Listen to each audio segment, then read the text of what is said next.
जो शख्स माह रमजानुल मुबारक का चांद देखकर हम्दो सना बजा लाए और 7 मरतबा सूरह फातिहा पढ़ ले तो उसे महीना भर आंखों की हर किस्म की तकलीफ से अल्लाह महफूज रखेगा। तो चांद देखकर 7 मरतबा क्या पढ़ना है? सूरह फातिहा। हजरत अली करमल्लाहु ताला वजहुल करीम से मरवी है कि रसूल आजम सल्लल्लाहु अलैहि वसल्लम इरशाद फरमाते हैं, जब तुम महीने के आगाज पर चांद देखो तो ये दुआ पढ़ लिया करो, अल्हम्दुलिल्लाहिल्लज़ी खलक़का व क़द्दर लका मनाज़िल व जअलका आयतुल लिल आलमीन। तो अल्लाह ताला फरिश्तों में इजहार फख्र फरमाएगा और कहेगा, मेरे फरिश्तों गवाह रहो, मैंने अपने इस बंदे को दोज़ख से। मेरे सहाबियों, तुम पर एक ऐसा अजमत वाला महीना साया फगन होने वाला है।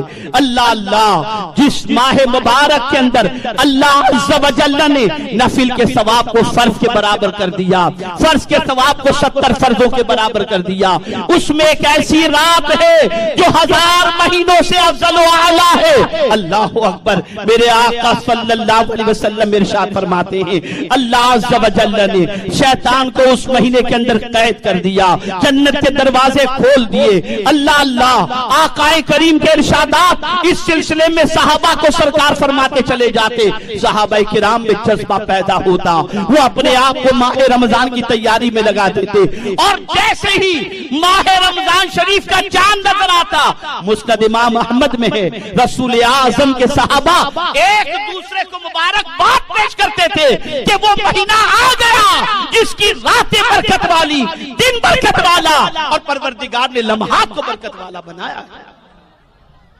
आप जरा सोचो और अंदाजा लगाओ, मेरे प्यारे आका सल्लल्लाहु अलैहि वसल्लम के प्यारे दीवानों, परवरदिगार जल्ल जलालहू ने माह रमजानुल मुबारक के रोजे फर्ज फरमाए और रमजान की रातें बड़ी बरकत वाली हैं। शहरुन अव्वलुहु रहमतुन व औसतुहु मगफिरतुन व आखिरुहु इतकुम मिनन नार। रमजानुल मुबारक का शुरू का अशरा ये रहमत का है, दरमियान का मगफिरत का है, आखिर का अशरा जहन्नम से छुटकारे का है। अल्लाह अल्लाह, मैं यहाँ मुसलमानों से पूछना चाहूंगा, ऐ मुसलमानों मुझे तुम बताओ कि रमजान के उन अशरों में क्या करते हो, रमजान की रातों में क्या करते हो। अगर मैं ये कहूँ तो गलत न होगा, ये रस्म अदा रूह बिलाली न रही, फलसफा रह गया, तलकीन गजाली न रही। दुनिया ने जब सोचा कि माह रमजानुल मुबारक का एहतराम करके मुसलमान मुत्तकी बन जाता है, माह रमजानुल मुबारक में इबादत करके मुसलमान परहेजगार बन जाता है, माह रमजानुल मुबारक में इबादत करके मुसलमान गमख्वार बन जाता है, माह रमजानुल मुबारक में इबादत करके मुसलमान मुफलिसों का हाथ बटाता है, माह रमजानुल मुबारक में इबादत करके मुसलमान रूहानी तरक्की का हामिल हो जाता है। तो रस्में आम कर दी गई, रिवाज आम कर दिए गए और इस रूह को निकालने के लिए जब बहुत ज्यादा उन लोगों ने मरासिम और बहुत ज्यादा उन लोगों ने खुराफात को सोसाइटी में दाखिल करना चाहा, कम नसीबी ये है कि हमारे मुआशरे के लोग इसकी लपेट में आ गए। मैं तो हैरान रहता हूँ, वो मुसलमान जो साल के 11 महीने रात को क्रिकेट नहीं खेलता, वो रमजान की रातों में क्रिकेट खेलता नजर आता है। वो मुसलमान जो रमजान की रातों के अंदर कैरम खेलता नजर आता है, मैच देखता नजर आता है। मुसलमानों, मैं तुमसे पूछना चाहता हूँ, इतना रब से मुकाबला करने का तुम्हें शौक है, इतना रब की रहमत से दूर भागने का शौक है। मेरा करीम तो चाहता है हमारी मगफिरत हो जाए, मेरा करीम तो चाहता है हम उसकी रहमत से माला माल हो जाएं, लेकिन मिजाज मुसलमानों का बदल गया। अल्लाह अल्लाह, अब तो आलम यह है कि लड़कियां भी पीछी बैठ खेलती नजर आती हैं, बच्चे भी कैरम खेलते नजर आते हैं। जैसे ही तरावी खत्म हुई गलियां रोशन हो जाती हैं, खेलने वालों से रोशन होती है। बताओ, जिस कौम का मिजाज ये हो कि अल्लाह बख्शना चाहता हो और वो गुनाह करने की तरफ माइल हो, उस कौम को अल्लाह इज्जत कैसे देगा, सरबुलंदी कैसे देगा, कामयाबी कैसे देगा। रातें तो रमजान की इसलिए थी ताकि हम कयाम करें, रातें तो रमजान की इसलिए हैं ताकि हम तिलावत कुरान करें, रातें तो रमजानुल मुबारक की इसलिए हैं ताकि हम तहज्जुद पढ़ें, माह रमजान की रातें तो इसलिए हैं ताकि हम तौबा इस्तगफार करें। अल्लाहु अकबर। मेरे आका की शान ये थी, उम्मुल मुमिनीन हजरत आयशा सिद्दीका रदियल्लाहु ताला अन्हा फरमाती हैं कि माह रमजानुल मुबारक का चांद जब तुलू होता था तो रसूल आजम का चेहरा फक हो जाता था, जर्द हो जाता था। रसूल आजम से पूछा जाता, आका ये चेहरे का रंग क्यों मुतगय्यर हो गया? जवाब में हुजूर फरमाते, मुकद्दस महीना तो आ गया, पता नहीं इस महीने में हम इबादत का हक अदा कर सकेंगे या नहीं। अल्लाहु अकबर, अल्लाहु अकबर। जरा सोचो, आज के इस अजीम शान रूपरवर सुन्नी इज्तिमा को एक इनकलाबी इज्तिमा बना, एक तब्दीली का इज्तिमा बना दो। आज के इस अजीम शान इज्तिमा से शैतान के मुकाबले की कुव्वत का जज्बा लेकर उठो, मुआशरे से बुराइयों के खात्मे के लिए कमर कस के उठो और ये जज्बा अपने अंदर पैदा करो कि हम किसी मोहल्ले के अंदर, किसी गली कूचे के अंदर, किसी इलाके के अंदर, किसी स्ट्रीट के अंदर, माह रमजान शरीफ के अंदर किसी को खेलते नहीं देखेंगे। अगर देखेंगे तो कहीं नाते मुस्तफा की महफिल सजी हो, कहीं जिक्र इलाही की महफिल सजी हो, कहीं कुरान की तिलावत चल रही हो। ये सारा निजाम कायम करने की कोशिश करेंगे। और सुन लो, अगर आज ये जज्बा लेकर के आप उठे, आज ये आज़्म करके यहां से उठे, आज इस हौसले के साथ आप यहां से उठे, यकीन कर लो मुस्तफा भी राजी हो जाएंगे और उनका खुदा भी हमसे राजी हो जाएगा। नारे तकबीर, नारे रिसालत, मसलके आला हजरत, हुजूर दाई कबीर की बन जाएं, परहेजगार बन जाएं। रुकने का हुक्म दिया गया, अपने वजूद को रोको, अपने आप को रोको, तीन चीजों से रोको।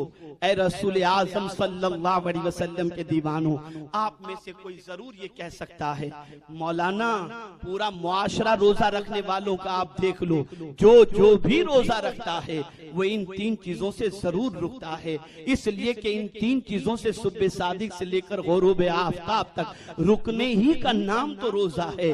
रुकता जरूर है, लेकिन मौलाना जैसे ही ईद का चांद नजर आया, बल्कि 27वीं शब में कुरान मुकद्दस खत्म हुआ तो रफ्तार तरावी में जाने वालों की कम हो गई, तिलावत करने वालों की कम हो गई, बाजार में भीड़ बढ़ गई, अजीब तमाशा हो गया। मौलाना ये तो मुत्तकी बने नहीं, अब बताइए रोजा रखने वाला मुत्तकी नहीं बन रहा है तो अब क्या किया जाए? वजह क्या है? रोजा तो इसलिए था ताकि बंदे को परहेजगार बना दिया जाए। तो यहाँ कोई ये भी कह सकता है कि जरा ये बताओ कि नमाज बेहयाई और बुरी बातों से रोकती है, नमाज पढ़ते हैं और नमाज पढ़ने के बाद वही नमाजी बहुत सारे ऐसे भी मिलेंगे जो बेहयाई का काम भी अंजाम देते हैं। अब कोई एतराज करे कि मौलाना नमाज पढ़ने वाला नमाज पढ़ता भी है और बेहयाई भी करता है, तो ये नमाजी बेहयाई से रुकने वाला तो नहीं बना, नमाज तो बेहयाई से रोकने के लिए है। तो मैं अर्ज करूंगा, ए रसूल आजम सल्लल्लाहु अलैहि वसल्लम के दीवानों, नमाज अपनी जगह पर यकीनन ये फैज रखती है, नमाज अपनी जगह पर जरूर ये असर रखती है। इसी तरीके से रोजा भी जरूर फायदा रखता है, लेकिन रसूल आजम की बुखारी शरीफ की ये हदीस अपने जहन में महफूज कर लो। आकाए करीम सल्लल्लाहु अलैहि वसल्लम इरशाद फरमाते हैं, जो शख्स रोज झूठ बोले या उस पर अमल करे, अल्लाह को इस बात की परवाह नहीं कि वो भूखा है या प्यासा है।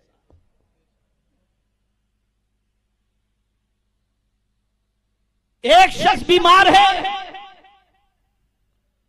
शुगर का पेशेंट है, इंसुलिन ले रहा है, लेकिन शरबत भी पी रहा है, ड्रिंक भी ले रहा है, मीठा भी खा रहा है, और फिर कहता है मेरी शुगर का लेवल कंट्रोल नहीं होता, तो इंसुलिन का कसूर नहीं है, आपकी बदपरहेजी का कसूर है।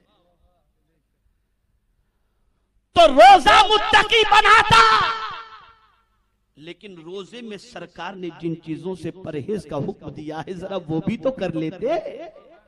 रोजे की हालत में हो झूठ बोल रहे हो, रोजे की हालत में हो गीबत कर रहे हो, रोजे की हालत में हो चुगली कर रहे हो। अरे सरकार के इस फरमान को तो देखो, अगर तुम रोजे की हालत में हो और कोई तुमसे झगड़ा करने के लिए आए तो तुम झगड़ा न करो, बस इतना कह दो भाई मैं रोजे से, ये कहकर जान छुड़ा।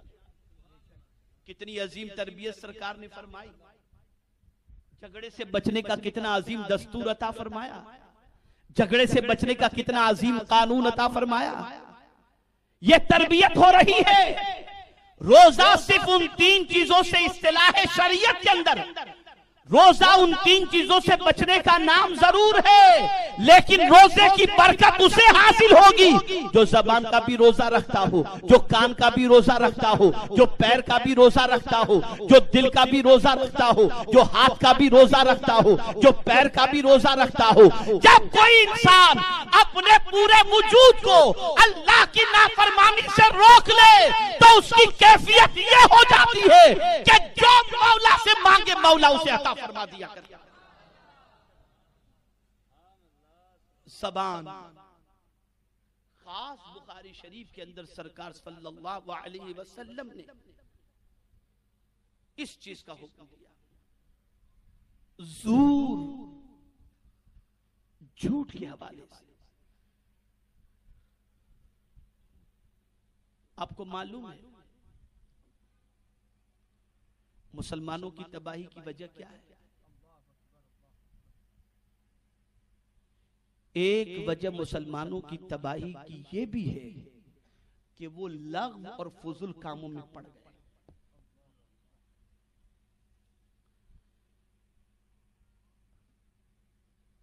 बातें